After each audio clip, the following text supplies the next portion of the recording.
Hi hello praise lord. 1800ஆம் ஆண்டுகளில் ஒரு குழப்பம் நிலவச்சு நம்ம பார்த்தோம். சில பேர் ஃபெப்ரீஷியஸ் அவர்களுடைய மொழிபெயர்ப்பு தான் சரினாங்க, சில பேர் ரேனியஸ் அவர்களுடைய மொழிபெயர்ப்பு தான் சரினாங்க. இப்படி ஒரு குழப்ப சூழ்நிலை இருந்த சமயத்தில் சென்னை வேதாகம சங்கம் ஒரு முடிவெடுக்கிறாங்க. அவங்க ஒரு குழு உருவாக்குறாங்க. பவர் ஐயர் அப்படிங்கிற ஒரு மிகச்சிறந்த ஒரு ஆற்றல் மிக்க ஒரு தலைவரை அதுக்கு போடுறாங்க.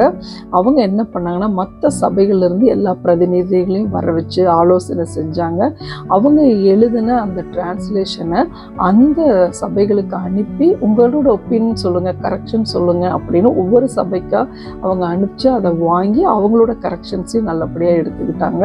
இதுக்கு முன்னாடி இருந்த ரேனியஸ், ஃபெப்ரீஷியஸ் அவங்களுடைய மொழிபெயர்ப்பில் இருந்து சிறந்ததெல்லாம் அவங்க எடுத்து கொண்டு வந்தது தான் பொது பதிப்பு.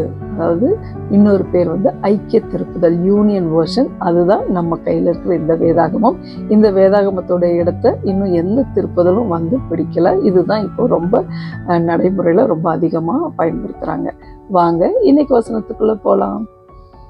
தேவனே, நீர் என் பொருத்தனைகளை கேட்டீர், உமது நாமத்திற்கு பயப்படுகிறவர்களின் சுதந்திரத்தை எனக்கு தந்தீர். சங்கீதம் 61:5. ரொம்ப சின்ன வசனம், என்னோட கூட சேர்ந்து படிங்க.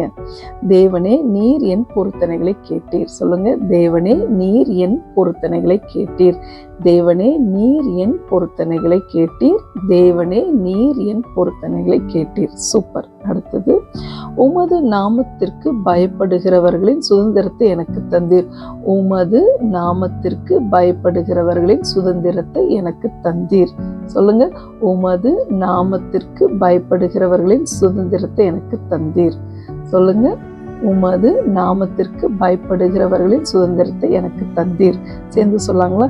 தேவனே, நீர் என் பொருத்தனைகளை கேட்டீர், உமது நாமத்திற்கு பயப்படுகிறவர்களின் சுதந்திரத்தை எனக்கு தந்தீர். சங்கீதம் 61:5.